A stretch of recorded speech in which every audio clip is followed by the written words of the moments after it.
Boa noite, pessoal. Bem-vindos à aula 2 de Gestão e Análise Estratégica. A bibliografia utilizada de hoje ainda são os livros do Barney, do Hester e do Heath, do Ireland e do Hoskinson, respectivamente nas obras, os capítulos 2, os capítulos 2, que vão tratar da análise do ambiente externo. Então, o tema da nossa aula hoje é a análise do ambiente externo, ou ambiente ecossistema no qual a organização se insere para alcançar os seus objetivos.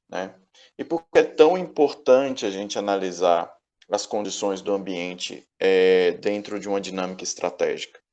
Primeiro, porque a gente tem um ambiente de contínuas mudanças, a gente tem uma situação social, econômica e política que está continuamente se reconstituindo, se reconfigurando, criando novas ramificações, criando novas possibilidades no âmbito dos negócios, E uma empresa que busca ser competitiva, ela necessariamente precisa estar se ajustando e se antecipando a essas tendências de mercado, de sociedade, de ambiente, para que ela consiga atender os seus consumidores, Então, a gente tem um cenário hoje em que as mudanças, em termos de economia, em termos de recessão, um cenário de pandemia, que foi em questão de 2, 3 meses que nós tivemos uma mudança radical na forma de trabalho, na forma de economia das trocas, das transações, a questão das restrições do comércio, Então, a gente tem um cenário em que tudo muda muito rápido, tanto nos aspectos tangíveis quanto nos aspectos intangíveis. Então, para uma empresa aprender a sobreviver em cenários custosos como esse, é importante o monitoramento de como está o ambiente externo para verificar, então, as oportunidades, as ameaças, que vão constituir o SWOT, as oportunidades e ameaças que podem levar a empresa a obter vantagem competitiva ou que podem, em última instância, retirá-la do mercado. Então, a gente hoje tem um ambiente em que a velocidade da informação cresceu de maneira vertiginosa, Se você abrir agora o seu Twitter, o seu Facebook, você vai achar, ou então o seu Instagram, ou mesmo portais de notícias, blogs, sites de informações oficiais, vocês vão ver que a velocidade com a qual a informação é despejada para a gente é uma velocidade muito grande, é uma velocidade muito frenética. Então, é mais conteúdo do que a gente consegue consumir e processar. E a disponibilidade de informações no ambiente de negócio segue a mesma lógica. Empresas gerando novas decisões, concorrentes gerando novas decisões, a gente vai ter também governos soltando novas normativas, nós vamos ter meio ambiente, com a questão das queimadas, com a questão da biodiversidade, da proteção aos ecossistemas naturais. A gente vai ter todas essas mudanças, essas informações sendo trazidas para a gente de uma forma muito intensa. Da mesma forma, mudanças culturais, da mesma forma, mudanças sociológicas também, sobre interpretações que a gente tem sobre os fatos sociais, luta de classe, racismo, lutas contra o patriarcado, feminismos. A gente vai ter também mudanças relacionadas a disputas dentro do ambiente religioso. Tudo isso a gente vai ter num cenário dinâmico. Acompanhar essas modificações do ambiente, não vão apenas garantir a sobrevivência do seu negócio, mas a capacidade de você se antecipar a essas mudanças de mercado e assim obter vantagens.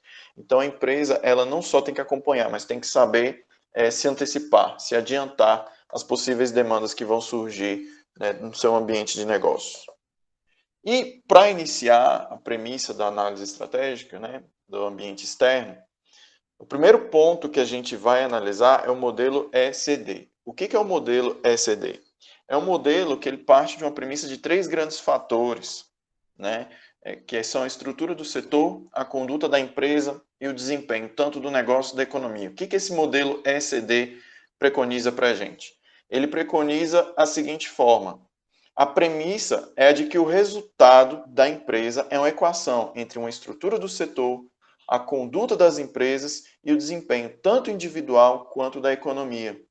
Então, quando a gente está falando desses três fatores, do equacionamento desses três fatores, nós estamos falando de um ambiente de sucesso para as empresas, né? O que significa a estrutura do setor? A estrutura do setor mostra para a gente o nível de aridez ou o nível de dificuldade que existe para penetração nesse mercado ou para operacionalização desse mercado. Então, mostra para a gente a questão dos custos de entrada e saída. Está errado aí no slide, está saúde, né? Custos de saída. Ou seja, se é muito caro entrar naquele mercado ou sair daquele mercado. Né? A homogeneidade dos produtos, ou seja, o nível de equiparação dos produtos, né? Ou o nível de diferenciação desses produtos dentro de um determinado mercado. E o número de concorrentes. Então, essa estrutura do setor traz para a gente o quão difícil ou quão fácil é competir dentro daquela indústria específica, dentro daquele setor específico.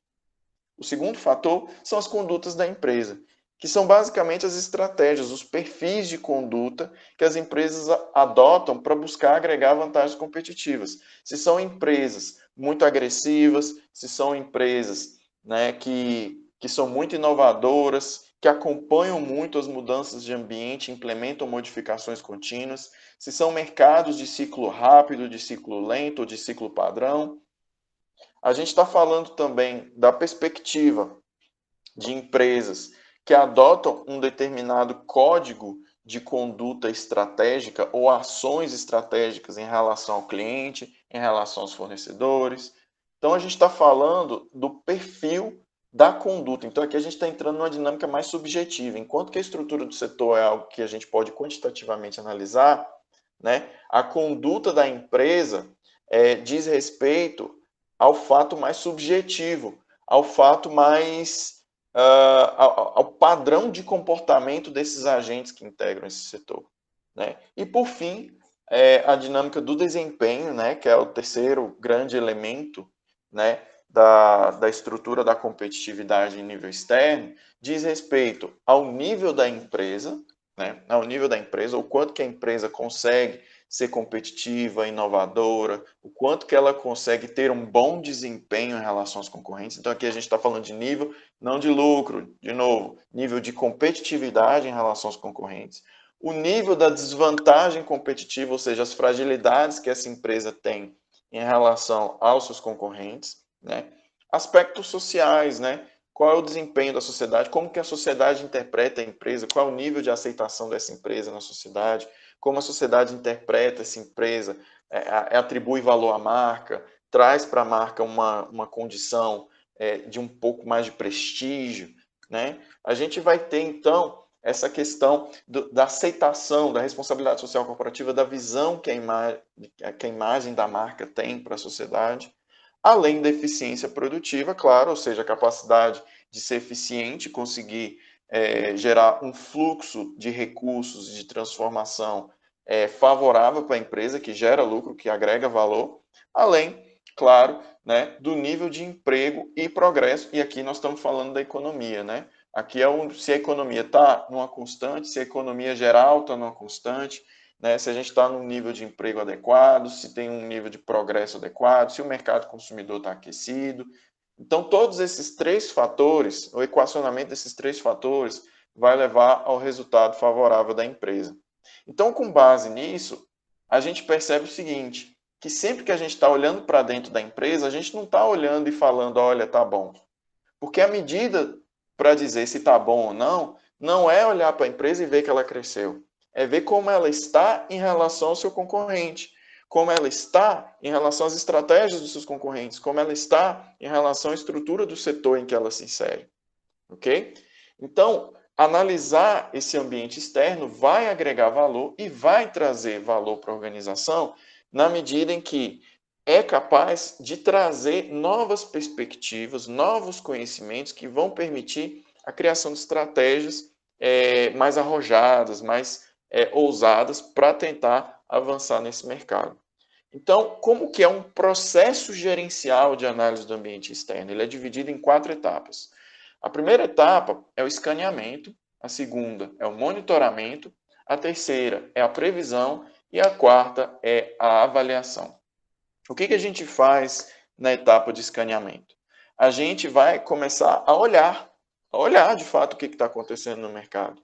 Escanear significa levantar dados, significa conhecer o ambiente, ir a campo, entender o que está acontecendo no cenário. Então, identificar esses sinais de mudanças e as tendências de mudança dentro desse ambiente. Como é que se faz isso hoje? Por várias linhas de frente, por meio de questionários, por meio de pesquisas de mercado, por meios de bases de dados econométricas, por meio, principalmente hoje para as empresas mais inseridas no cenário digital, né? Hoje na indústria 4.0, a análise de Big Data. O que é a análise de Big Data? São os cookies, né, que se você recebe, que são coletados, né, e que permitem com que as empresas tenham acesso aos seus cliques, aos seus likes, ao seu perfil de comportamento nas redes sociais, ao tipo de conteúdo que você consome. Então, ela tem uma análise do comportamento em tempo real, gerando um grande volume de dados que permite com que a empresa hoje tenha uma capacidade de conhecer o seu comportamento consciente e inconsciente, sem que você mesmo saiba o perfil de materiais ou de conteúdo que você mesmo consome, né? Então a empresa tem acesso a esse tipo de informação em tempo real e processa essa informação para entender o que está acontecendo dentro do cenário. A partir do escaneamento, do levantamento de dados, né, a gente vai ter então um monitoramento, que é acompanhar e ver como está se comportando. Então, a partir da análise inicial de dados, vai se monitorando o comportamento desses agentes. Então, a gente monitora por meio do comportamento dos stakeholders. Então, aqui, se no escaneamento a gente está falando de um levantamento de dados genérico, no monitoramento a gente não está falando apenas da continuidade desses dados para ver as tendências, mas a gente está falando também da gente monitorar e acompanhar o comportamento de todos os stakeholders, né? Então a gente muda, a gente vê a mudança acontecendo e a gente atribui valor a essa mudança, a gente interpreta essa mudança, né? A gente identifica o comportamento dos principais stakeholders e vê como é que eles estão basicamente se comportando nesse cenário de mudanças. E é a partir daí é que a gente começa o trabalho de previsão, que é o processo de antecipação do que vai acontecer num cenário de mudanças, num cenário de um ambiente externo dinâmico. Então, a partir da previsão é que a gente vai fazer as projeções de resultados antecipados com base no que foi monitorado. Então, como que a gente faz isso? Por meio de médias móveis, por meio de regressão, por meio de modelos de prospecção, modelos mercadológicos de prospecção, né? Análises econômicas de prospecção. Então, a gente prospecta para um mês, para uma semana, para 6 meses, para um ano, para a gente ter uma noção basicamente do que pode vir a acontecer, o que é esperado que se aconteça, para que nós possamos tomar as medidas preventivas para garantir que naquele cenário, nós vamos ter a estratégia adequada para atender o nosso mercado e ser o mais competitivo. E aí entra o último fator, não menos importante, o da avaliação, que é, a partir do momento que você tem a prospecção e você tem uma previsão geral do que vai acontecer na economia, entra o fator humano, entra o fator subjetivo, né, que é a capacidade de tomar decisões, de avaliar o que é mais urgente, de avaliar o que pode ser mais prejudicial para a organização, de avaliar o que pode ser considerado uma ameaça, que requer ação imediata, ou que pode ser considerado uma oportunidade que vai gerar lucros exorbitantes, né? Então a gente vai ter um cenário em que agora temos todas as condições para que o decisor, ou seja, o gestor, a partir do seu exercício subjetivo, pautado na sua experiência, pautado nos seus conhecimentos, ele vai então tomar as decisões do que deverá ser feito. E nessa avaliação, então, é o momento da tomada da decisão dos direcionamentos estratégicos da empresa. Então, a gente sempre está olhando para a empresa, comparando ela como que está o segmento, como que está o mercado, como que está a sociedade. E isso é tão importante que em tempos de pandemia faz a gente perguntar, as empresas que têm um processo contínuo de avaliação do mercado externo, elas tiveram 2 a 3 meses para se programar e planejar de como seria o processo de transição para um possível cenário de lockdown na economia. Olha a importância. A empresa que estava mais preparada, né, que estava acompanhando melhor o ambiente externo, ela eventualmente não teve parada do processo produtivo. Ela conseguiu adquirir tecnologias e se adaptar rapidamente a esse cenário de mudanças. E nesse cenário de mudanças, essa empresa conseguiu fazer todas as alterações necessárias para que ela não tenha interrupção do processo produtivo. Então, a gente vê isso em muitas indústrias que conseguiram mudar rapidamente, né, para o teletrabalho. A gente viu isso em organizações mais dinâmicas, né? A gente viu uma ampla adaptação de empresas mais tecnológicas, porque para elas foi mais fácil. Elas tiveram notícia mais cedo, elas tiveram acesso à informação mais cedo, souberam prospectar cenários, e a partir dessa prospecção elas conseguiram tomar decisão mais rápido do que os seus concorrentes. Com isso, elas adquiriram vantagens competitivas e conseguiram atender melhor o mercado sem muita perda. Ok? Então, qual que é o objetivo dessa análise do ambiente? O objetivo primordial, como eu já expliquei para vocês, é identificar oportunidades e ameaças. Então, aqui a gente está olhando só para o ambiente externo. A gente está olhando só para o ambiente externo. Então, o que é uma oportunidade? A oportunidade, né, é uma condição no ambiente que, se explorada, ajuda a empresa a obter a competitividade estratégica. Já a ameaça, o oposto da oportunidade, é uma condição do ambiente geral que pode impedir os esforços de uma empresa em obter competitividade estratégica. Então, uma oportunidade é uma janela, né, de condições em que, uma vez tomadas as determinadas atitudes, você vai conseguir agregar valor para o seu negócio. Já as ameaças são ações que, se você não toma as atitudes, por um lado, se você não toma as atitudes, elas podem se converter em prejuízos imediatos. E, por outro lado, a ameaça também é um caso de que, se você tomar determinadas ações, né, essas ameaças podem te impedir de alcançar o resultado almejado. Então, a gente tem um sentido positivo e um sentido negativo da ameaça. O sentido positivo da ameaça, né, ela pode te impedir de alcançar a competitividade mesmo que você tenha todas as ações estratégicas planejadas. No sentido negativo, é que, se você não fizer nada, uma ameaça real, né, se você não fizer nada, eventualmente você vai ter prejuízos de curto, médio ou longo prazo em função da sua inércia, ok? E você vai identificar essas oportunidades e ameaças em 3 níveis, dentro da gestão da análise do ambiente externo, em 3 níveis. O primeiro é o macroambiente externo ou ambiente geral, ok? O segundo é o microambiente externo, ou, dependendo da literatura, vai ser chamado de ambiente operacional, ou, dependendo da literatura, vai ser chamado de ambiente do setor. E, por fim, a análise da concorrência. Tá? Nós vamos explorar cada um desses ambientes na aula de hoje. Okay? O que é o ambiente geral? O ambiente geral são compostos pelas macroforças estruturantes, né, do ambiente externo, que vão constituir os grandes forças, os grandes drivers pelo qual a sua empresa vai ser influenciada. Né? O ambiente geral vão ser essas dimensões da sociedade geral que influenciam esse setor. O que é? Eu gosto de fazer a seguinte analogia.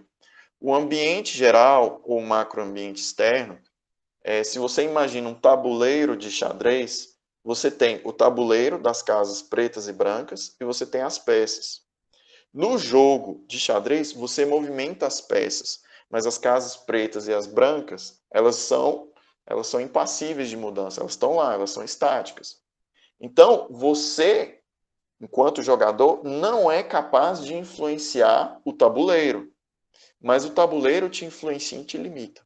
Então, essa é basicamente a definição do ambiente geral. O ambiente geral é aquele ambiente que ele exerce influência sobre a sua empresa, mas a sua empresa sozinho não consegue exercer uma influência de volta que faz com que essa relação seja de mão dupla. Então, é uma força tão genérica, tão macroestrutural, né, do ambiente que traz para você condições difíceis, né? Condições difíceis de você exercer algum tipo de influência. Então, aqui, nós vamos ter 6 principais dimensões do ambiente geral, que são essas 6 setas principais aqui. Né? As 6 setas principais: o ambiente econômico, o ambiente sociocultural, o ambiente global, o ambiente tecnológico, o ambiente político-jurídico e o ambiente demográfico. Tá? Nós vamos analisar cada um desses. Okay? O que é o segmento político ou jurídico? Né? O que é o segmento econômico? Né? O que é o segmento da economia? Ok? O que é o segmento sociocultural? O que é o segmento tecnológico? Aqui me parece que ficou cortado, tá? Mas a gente vai trabalhar cada um deles. O que é o segmento econômico? Aqui a gente está falando de, por exemplo, de PIB, a gente está falando de superávites ou déficits comerciais, aqui a gente está falando de superávites ou déficits orçamentários, né? A gente está falando de poder aquisitivo da população, aqui a gente está falando, né, da condição das exportações, ou seja, o ambiente econômico do emprego, né? No segmento político-jurídico, como vocês veem aí, né, a gente está falando da legislação tributária, legislação de trust, né, desregulamentação, nós estamos falando de leis comerciais, nós estamos falando de leis trabalhistas, nós estamos falando de leis previdenciárias, nós estamos falando de ambiente de políticas institucionais, nós estamos falando de extrafiscalidade, que é a questão dos incentivos fiscais. A gente está falando de um Estado que cria condições de maior atratividade ou menor atratividade para aquele ambiente, ok? A gente tem também, né, o ambiente demográfico. O que significa o ambiente demográfico?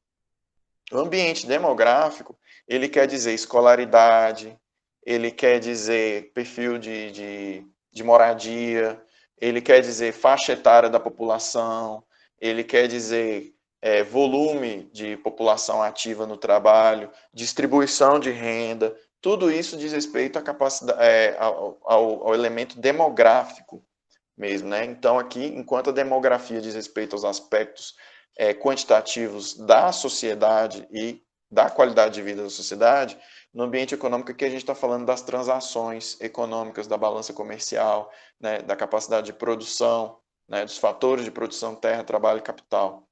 Ok? Além disso, nós temos também o segmento sociocultural, né? Esse segmento sociocultural me parece que saiu cortado aqui, gente, mas a gente vai improvisando. Na versão final dos slides, vocês vão receber o completo. Tá? A gente tem a questão da cultura hoje, das lutas de raça, das lutas de gênero. A gente tem a questão da inclusão, da diversidade da mão de obra, da preocupação com o meio ambiente, da preocupação com o consumo de carne, com a mudança dos hábitos, né? Se uma sociedade está sendo mais religiosa ou menos religiosa. Aqui a gente está falando de hábitos culturais mesmo, de aceitação em relação a consumo de drogas, a consumo de álcool, né? As preferências de carreira dos indivíduos. A gente vai ter isso tudo dentro da dimensão da dimensão sociocultural. Dentro do segmento tecnológico, né, o que a gente vai ter? Inovações, via de regra, novas tecnologias, novos produtos, novos posicionamentos, pesquisa, desenvolvimento, né, novas tecnologias de comunicação, formas de interação diversificadas dentro do negócio, criação de novos nichos e novas oportunidades de mercado. E, por fim, a gente tem um ambiente global, que é o ambiente de interação internacional, internacionalizante, que significa os grandes fluxos de mercado, né, as condições dos países, né, as condições políticas, a existência de guerras, o clima, né, global, a temperatura da Terra, ou seja, assuntos que envolvem dinâmicas diplomáticas, de interação entre países, né, que envolvem acordos, negócios, ambiente político, premência de guerras, né, tudo isso diz respeito ao ambiente global, ok? Então essas são as 6 principais dimensões do ambiente geral. A seguir, após o ambiente geral, a gente tem o ambiente da indústria. E aí, no ambiente da indústria, a gente tem as conhecidas 5 forças de Porter, né? Os 5 drivers principais, né? Os 5 fatores, as 5 forças, que são aqui no microambiente externo, ou no ambiente da indústria, ou no ambiente do setor, né? Depende de qual literatura que você vai utilizar. Você tem, dentro da minha analogia do tabuleiro, do jogo de xadrez, as peças. As peças são esses players, as peças são esses elementos que, articulados entre si, vão gerar um ambiente de negócio, vão gerar um ambiente de resultados. Então, no jogo de xadrez, por exemplo, você tem o peão, você tem a torre, você tem o bispo, né? Você tem a rainha, você tem o cavalo. Você tem as peças e cada peça tem o seu papel dentro do jogo de tabuleiro.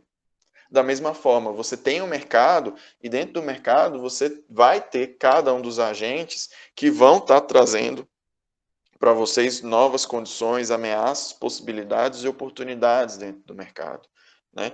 Então, o que é esse ambiente da indústria? É um conjunto de fatores que influencia diretamente a empresa e suas ações e reações competitivas.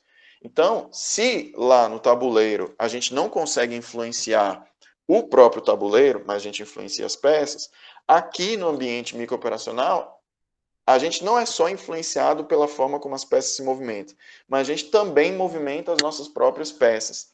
Então, aqui a gente já considera que a empresa tem um certo nível de influência. Pela dinâmica de ação e reação, a empresa consegue trazer um resultado, a empresa consegue interagir e influenciar de volta esses agentes. Quem são esses agentes? São 5. Né? Quem são essas forças? São 5 forças. A primeira força, e a principal, né, é a rivalidade entre empresas concorrentes. Que significa que são aquelas empresas que atuam exatamente no mesmo mercado, no mesmo nicho onde você está. Elas querem o mesmo consumidor que você tem, ok? A gente tem a ameaça de novos entrantes. Aí a gente está falando do quão fácil é para novos entrantes, percebendo que aquele mercado está dando dinheiro, né? No oportunismo deles, eles vão começar a abrir novos negócios dentro desse mercado. Se, por exemplo, o mercado do município de Montes Claros está muito aquecido no setor por exemplo, de ensino superior, é muito comum que surjam novos players ou novos entrantes nesse mercado, né? Em função da quantidade de dinheiro que esse mercado está dando, que esse mercado está lucrativo. Então, esse oportunismo ele traz um certo nível, um padrão de interesse para que novos entrantes surjam. Além disso, a gente tem o poder de negociação ou o poder de barganha dos fornecedores, que é a capacidade de negociação que os seus fornecedores têm, né, de impor a você um determinado preço ou impor a você uma determinada condição que não seja interessante para a sua cadeia produtiva, além do poder de barganha e o poder de negociação dos compradores, que diz respeito à capacidade do seu consumidor, né, de fazer você baixar seu preço, a capacidade do seu consumidor de fazer você ter um preço abaixo do que você gostaria de ter, tá? Além disso, a gente tem a ameaça de produtos substitutos, que basicamente são os drivers que impõem limite de teto para o seu preço. E o que significa a ameaça de produtos substitutos?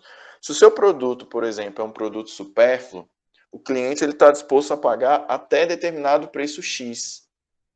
Né? Se esse produto a um preço X, se o preço passar desse valor X que você estabeleceu, a tendência é que o cliente vá procurar um outro substituto que atenda às necessidades, não da mesma forma, mas que atenda a necessidade por outra via. Então, o produto substituto ele estabelece um teto para o seu preço. Tá? Agora, se é um produto de primeira necessidade, como remédios, por exemplo, que só tem um fornecedor único, um monopólio, né? Então a gente não tem o preço de produto substituto. Né? A gente não tem essa ameaça de produtos substitutos se a gente tem apenas uma forma de atender aquela necessidade.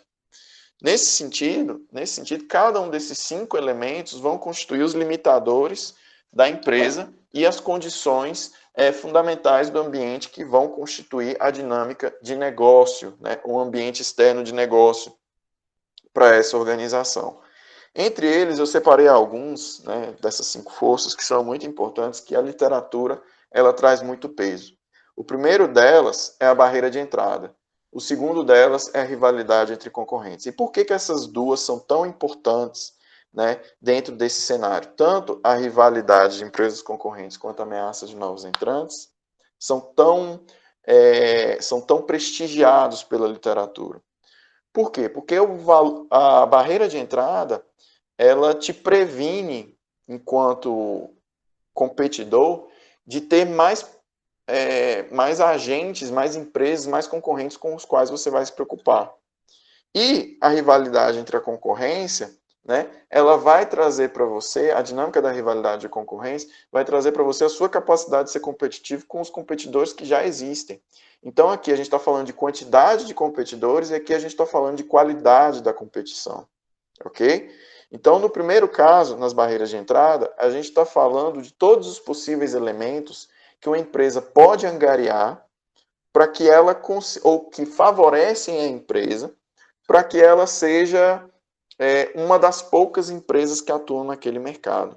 Né? Então, quanto menos concorrentes tiver, melhor. O primeiro dessas barreiras de entrada é a economia de escala. Ok? A economia de escala diz respeito à eficiência operacional. E o que é isso? Taylor, se você consegue produzir muito a um preço muito baixo, o fato de você ter uma produção superior, né, que faz com que o seu custo unitário seja muito baixo, impede outros concorrentes de entrar nesse mercado e ter um preço, por exemplo, ou uma margem competitiva em relação ao que você produz nas suas operações. Aqui a gente está falando de uma empresa que, pelo fato dela produzir muito, dela ser muito expansiva dentro daquele mercado, ela é capaz de ter uma eficiência que inibe a entrada de outros concorrentes. De outra monta, a outra possibilidade de barreira de mercado é você ter uma diferenciação muito bem estabelecida dentro do seu mercado. E o que é uma diferenciação muito bem estabelecida? É você ter uma marca muito bem consolidada, é você ter um produto muito prestigiado, é você ter um valor de mercado relacionado à marca que te faz distinto dos demais concorrentes. Então se torna difícil concorrer com a marca, se torna difícil concorrer com o seu produto que é muito diferenciado, se torna difícil concorrer com algo que é tão consolidado dentro do mercado. Então, quanto maior o nível de diferenciação distintiva do seu produto ou da sua marca dentro daquele cenário, cria-se então uma barreira de mercado. Por quê? Porque o cliente ele já está tão acostumado com aquela ideia, né, de conhecer a marca, da confiabilidade da marca, que ele, via de regra, ele se sente inibido de tentar o novo. Né? Então a gente tem uma distinção, uma diferenciação, um produto que ele é tão bom, que ele é tão diferente dos demais que conseguir um know-how para conseguir produzir algo equivalente passa a ser difícil. A terceira barreira de entrada, né, que diz respeito às ameaças de novos entrantes, é a questão de requisitos de capital, né, que é a questão de você precisar de um volume de investimento que é muito alto, que inibe. Aqui a gente está falando de dezenas, centenas de milhões de reais, de dólares, né, para você entrar naquele mercado. Entrar naquele mercado se torna extremamente custoso, difícil, porque demanda um volume de recursos que pode alavancar a empresa de uma forma que não seja interessante. O nível de endividamento vai se tornar excessivo, e ao se tornar excessivo, acaba criando um cenário, uma condição em que a empresa não tem condição de prosperar em relação aos demais concorrentes que já têm a sua estrutura bem estabelecida. O outro ponto é o custo de mudança, né?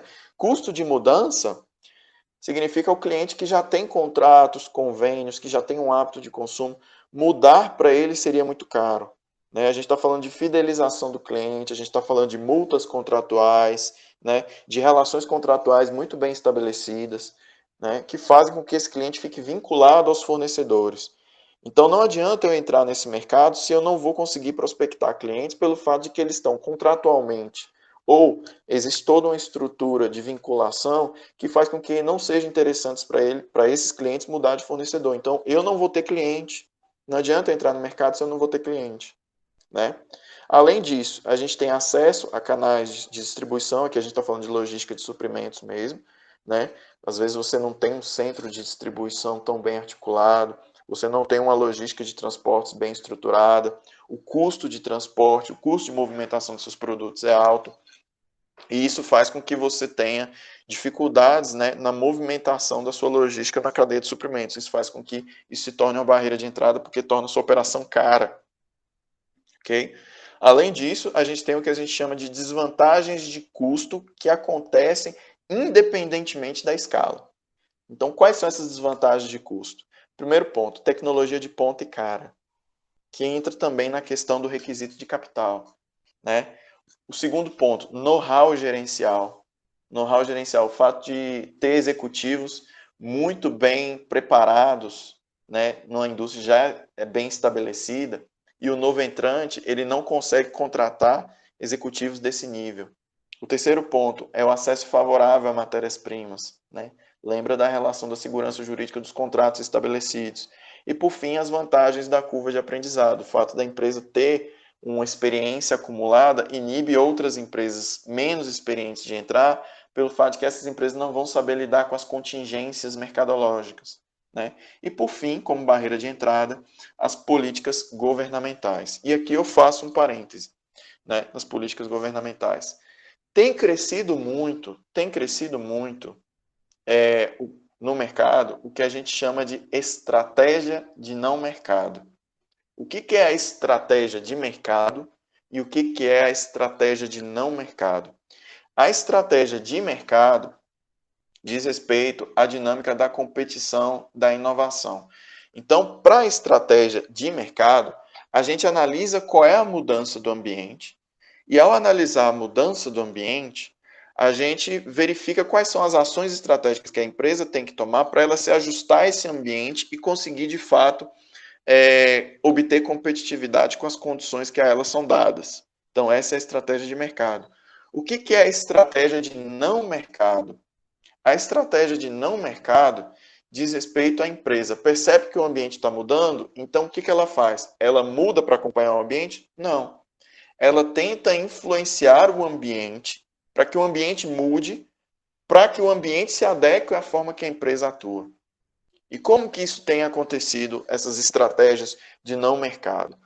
Por meio de lobby político, por meio de financiamento de partidos, por meio de financiamento de campanhas de partidos, por meio de associação com políticos, né? Por meio de financiamento de esquemas de corrupção. Gente, a Lava Jato inteira foi uma grande estratégia de não mercado. Odebrecht, JBS, para garantir que ela teria exclusividade em contratos públicos e privilégios na contratação, privilégios internos dentro do mercado, essas empresas pagavam propina a partidos políticos. Esse dinheiro de corrupção não é dinheiro roubado do seu imposto diretamente.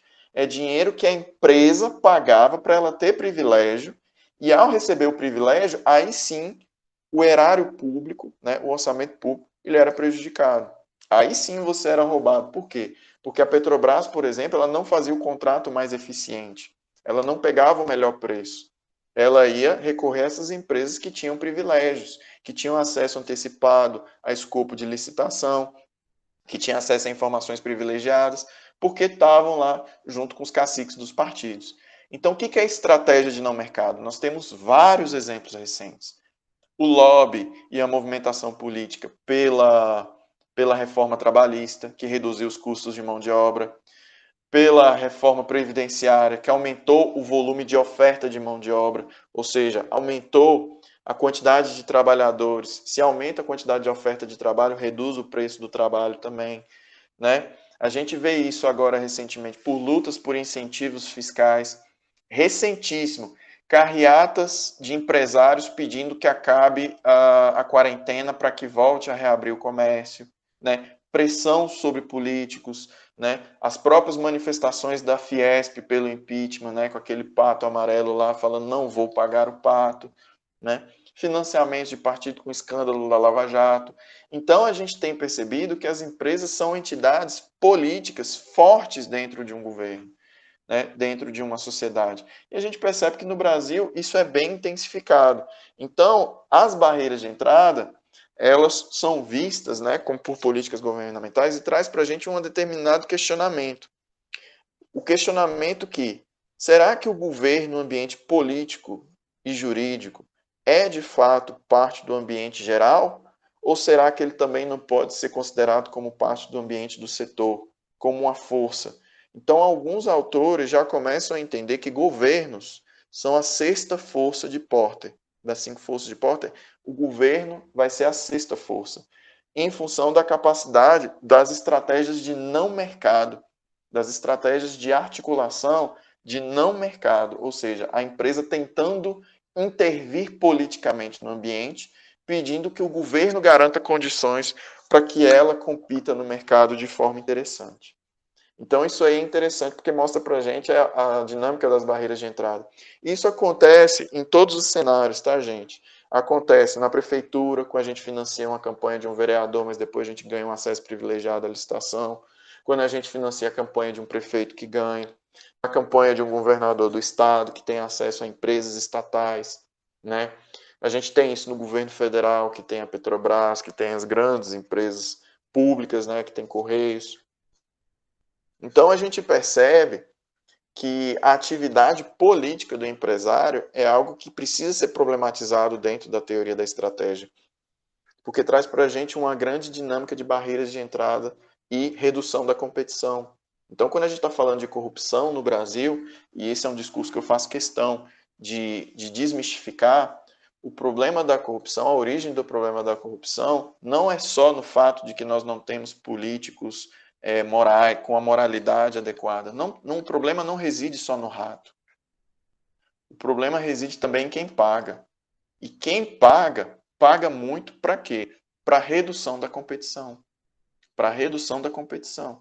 Então, tudo que dá origem aos nossos escândalos de corrupção nos anos recentes, tudo aquilo que deixou a gente com a sensação de que nós vivemos numa sociedade com escândalos escatológicos, né? Tudo isso derivou de práticas de mercado, derivou de empresas que queriam criar barreiras de mercado e obter privilégios para competir, né, num cenário em que ela é muito privilegiada pelo governo.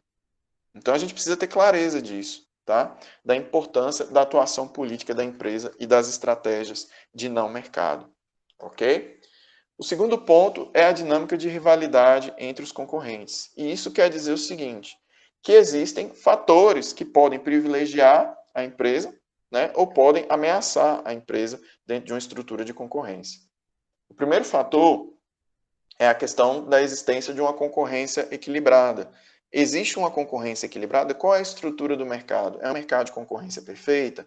É um monopólio? É um oligopólio? Então, a existência de uma concorrência equilibrada ou concorrência perfeita faz com que você, por exemplo, tenha baixíssimo poder de atuação em termos de rivalidade, porque o mercado ele já tende a se autorregular nas estruturas de concorrência perfeita. Então, basicamente, você reage ao mercado e atua se adaptando ao mercado de concorrência perfeita. Outro ponto que pode ser uma oportunidade ou uma ameaça, dependendo de como você encara, é a questão da velocidade do crescimento da economia, né? no crescimento do setor, perdão, que diz respeito à ideia de que um setor ele pode estar se desenvolvendo numa velocidade muito lenta ou numa velocidade muito intensa, né, dentro de um determinado mercado. Hoje a gente vê que mercado de telefonia, telecomunicação, né, a velocidade desses mercados é bem maior, né, enquanto outros mercados estão tendo menos protagonismo agora no cenário que a gente está vivendo e está tendo um crescimento mais lento. Outro ponto é que se dentro do cenário de concorrência existem altos custos fixos ou de armazenagem, né? Esses custos fixos ou de armazenagem significa se a concorrência tem um padrão de gastos alto ou se você consegue ser competitivo em relação ao perfil dos gastos existentes na concorrência. Outro ponto, baixa diferenciação ou baixa fidelização de clientes. Isso quer dizer o quê? Quer dizer que isso pode ameaçar, tá? Isso pode ameaçar fortemente a sua empresa. O fato de que tem uma baixa diferenciação de produtos e o cliente não é nem um pouco fiel, então ele pode sair a qualquer momento. Então, se você tem uma baixa diferenciação, uma baixa fidelização, então você tem uma possibilidade forte aí de ser ameaçado pela concorrência. Outro ponto, o penúltimo ponto aqui, são as altas barreiras à saída, né? Ou seja, às vezes o mercado é difícil de você sair dele. Por quê? Porque você já tem uma estrutura tão grande, porque você tem uma estrutura de contratos, de rede, de cadeia de produção. Às vezes, por delimitação legal, você tem que permanecer atendendo aquele mercado, né? Às vezes o Estado manda você continuar atuando naquele mercado, né? Então, as altas barreiras à saída podem se constituir uma ameaça dentro do cenário de concorrência. Por quê? Porque o seu concorrente ele não vai conseguir sair, ele vai continuar lá. E você quer que ele saia, mas ele continua lá, tá? E, por fim, são grandes interesses estratégicos. Às vezes você tem concorrentes que eles nem queriam estar naquele mercado, mas eles, às vezes, fazem parte de uma holding ou fazem parte de um aglomerado maior de empresas, que para aquelas empresas é interessante manter aquele negócio lá. Ainda que não dê lucro, mas é interessante manter aquele negócio lá. Então, altos interesses estratégicos podem existir mantendo concorrentes que, por mais que não sejam lucrativos, estão lá para impactar e reduzir o seu resultado. Então, isso aí pode te afetar negativamente também, gerando ameaças de concorrência, muitas vezes não necessariamente com a intenção, de fato, de ter um resultado melhor que o seu, mas sim para fragilizar o mercado, tornar o mercado mais fraco e, assim, tornar a concorrência mais forte dentro daquele mercado, jogando seu preço para baixo e, assim, saem beneficiados em função de interesses macroeconômicos outros que não daqueles que estão no seu setor. Tá? Então, daí, dessas 5 forças, a gente, então, extrai não só a análise do setor, né, mas também uma análise geral. Né? Então, com a análise geral, a gente consegue ter uma ideia de como vai ser o futuro. Com a análise do setor, a gente tem uma ideia do presente de como o mercado está se comportando. Então, observem que aqui a gente tem dois aspectos principais. Que, na análise geral, você vê a tendência de uma sociedade a avançar. Na análise do setor, você vê quais são as tendências e atitudes, ou os perfis e padrões de mercado dentro daquele determinado setor, daquele segmento, e assim você consegue identificar um nível provável de lucratividade dentro desse mercado. E você pode fazer isso de forma individualizada em relação aos stakeholders, ou você pode fazer isso a partir de análise de grupos estratégicos. O que são grupos estratégicos? É você analisar clusters de empresas que atuam em determinado mercado. Né? São conjuntos de empresas que enfatizam dimensões estratégicas semelhantes e utilizam de estratégias similares. Né? Então, você vai ter, por exemplo, determinados grupos estratégicos de empresas que atuam de forma similar. Então, você consegue fazer uma análise não apenas individualizada, mas coletivizada. Daí a importância da riqueza da sua análise do ambiente externo. Além desses dois ambientes, a gente tem um terceiro, que eu tinha comentado com vocês, que é a análise do ambiente da concorrência ou análise da concorrência. O que quer dizer a análise da concorrência? Se direciona à previsão da dinâmica da probabilidade de ataque e defesa que você vai ter em relação aos seus concorrentes.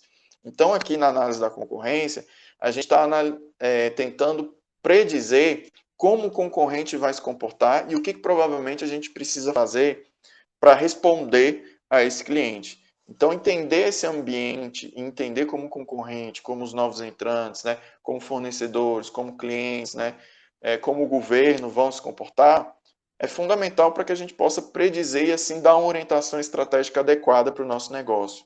Então, esse aqui é o modelo de análise da concorrência. Então, a gente pauta em 4 grandes âncoras, ou 4 pilares, que são em relação aos objetivos futuros, né, do que os nossos concorrentes vão fazer, a estratégia atual dos concorrentes, as premissas que existe dentro da concorrência e as capacitações dentro da concorrência.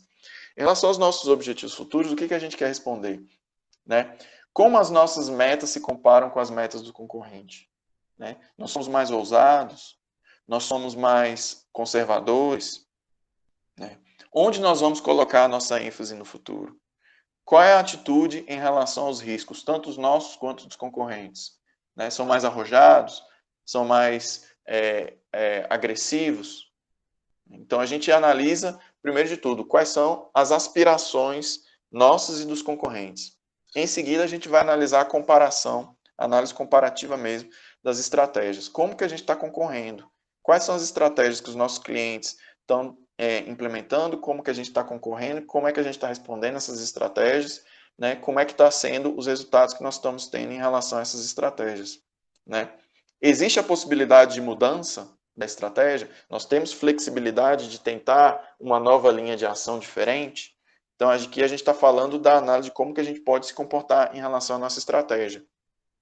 A terceira âncora, o terceiro pilar, são as premissas. Assuntos que o futuro será volátil. Em quais assuntos o futuro será volátil? O que pode mudar nesse cenário? O que pode vir a mudar? O que pode ser diferente nesse cenário? Nós temos uma base fixa, nós temos uma base estável, nós temos uma base confiável de que nós vamos estar assim, nós estamos atuando sob um status quo, a gente está mesmo numa condição que a gente tem alguma segurança de dizer que vai continuar assim, né? E que hipóteses que os nossos concorrentes fazem sobre a indústria, ou seja, o que eles estão prevendo. Não é só a gente entender o que está acontecendo, né, e quais são as nossas bases, mas a gente precisa entender como que o concorrente ele está interpretando também esse cenário. Ou seja, quais são as crenças que ele tem nesse exato momento em relação ao ambiente onde ele se encontra. E, por último, as capacitações, que são pontos fortes e fracos, análise SWOT, e a nossa classificação em relação aos concorrentes, ou seja, qual é a nossa capacidade de concorrer de fato. E a partir dessas condições, a gente começa a programar as nossas reações, né? Compreendendo o que vai acontecer no ambiente da concorrência, a gente consegue prever, predizer o que é necessário para chegar nos nossos objetivos, que é analisar, de fato, a nossa potencial reação. O que os nossos concorrentes vão fazer? Nós temos capacidade de responder? Né? Onde nós temos vantagens sobre os nossos concorrentes? Onde nós temos desvantagens? E como isso vai mudar o relacionamento com os concorrentes? O que nós podemos fazer para trazer respostas adequadas a esse ambiente externo? Então, a terceira dimensão, né, que é uma dimensão mais direcionada, que é a análise da concorrência, visa trazer para a gente uma análise comparativa, né, de como nós devemos lidar com os nossos concorrentes.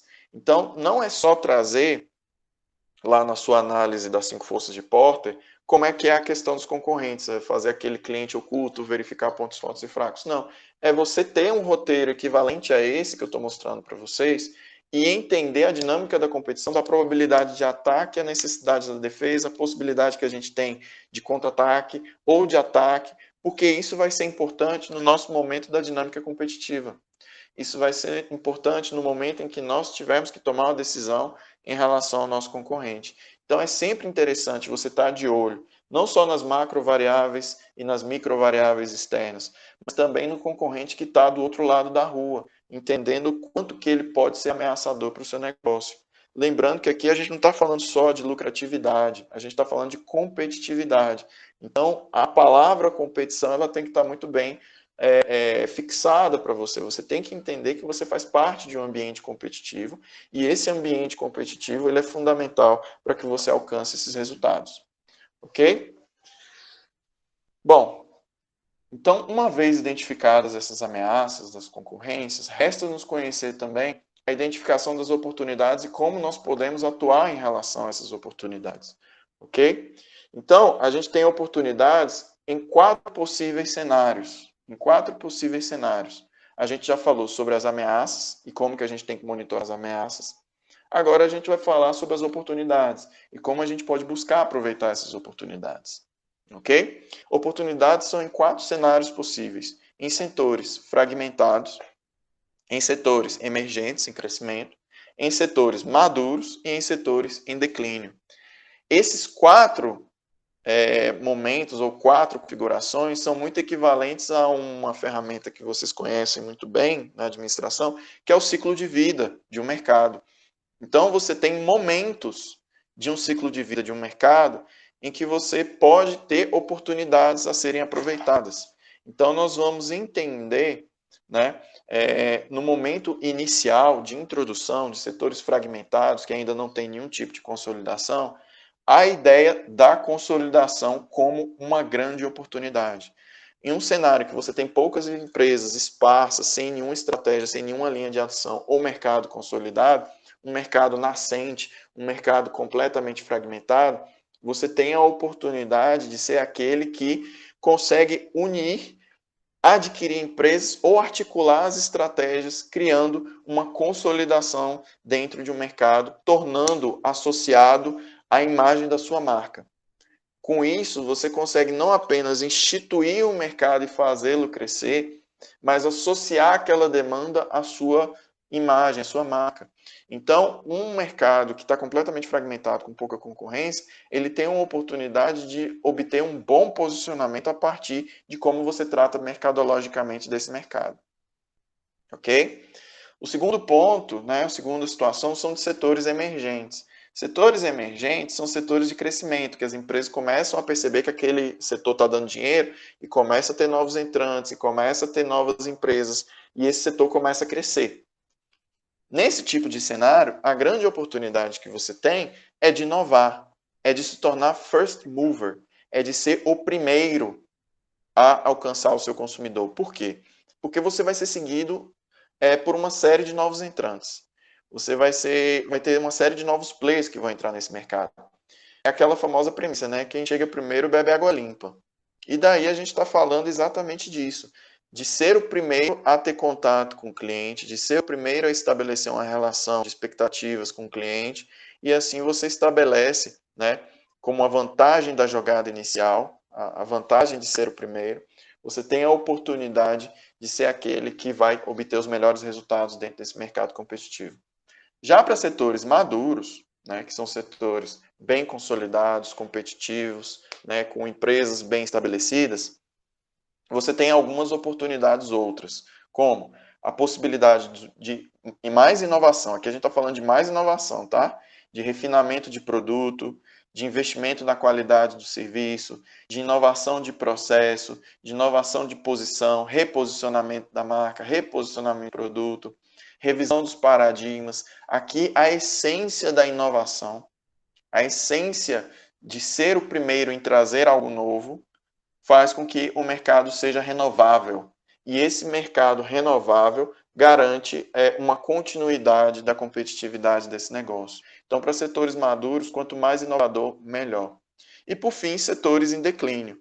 Setores em declínio, você tem uma grande e boa oportunidade, vou começar de baixo para cima aqui, tá? De ser o primeiro que sai fora. Ser o primeiro que sai fora também é uma oportunidade, porque você vai ter um valor de alienação melhor. Você vai ser o primeiro a vender a sua empresa antes que ela perca muito valor de mercado. Então você tem a possibilidade de alienação, de vender os negócios para o seu concorrente a um preço maior e com esse dinheiro você fazer outros investimentos, né?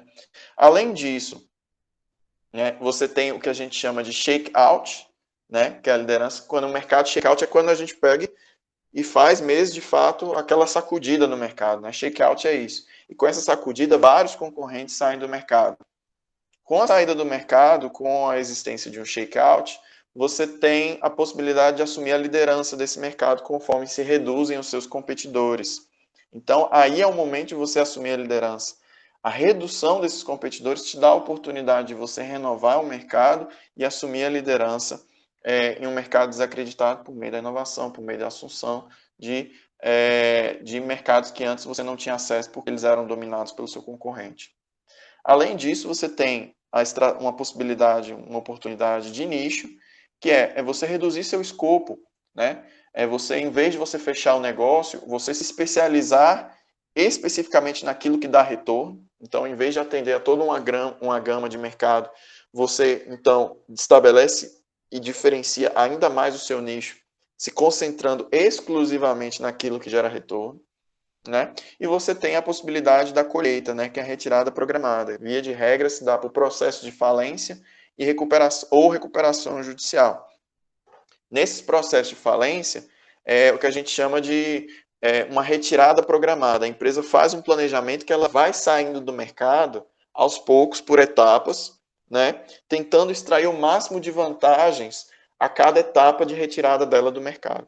Daí, então, a importância da empresa se programar e planejar com administradores, por exemplo, de falências, né, ou uma venda programada para o concorrente, né, a partir de uma dinâmica de planejamento de saída do mercado mesmo, que a gente vai chamar de colheita, porque a gente está falando mesmo de ir recolhendo o que tem de bom no mercado e saindo aos poucos desse mercado. Então, em cada um dos momentos do ciclo de vida de um determinado mercado, a gente tem oportunidades a serem assumidas dentro desse mercado. Daí a importância da gente entender a estrutura do nosso setor, né, a estrutura do ambiente geral e verificar em que momento que nós estamos para entender quais capacidades que nós precisamos desenvolver para fazer o negócio ser competitivo.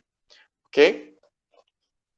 Então, isso fecha para a gente os nossos tópicos principais relacionados à questão da análise do ambiente externo.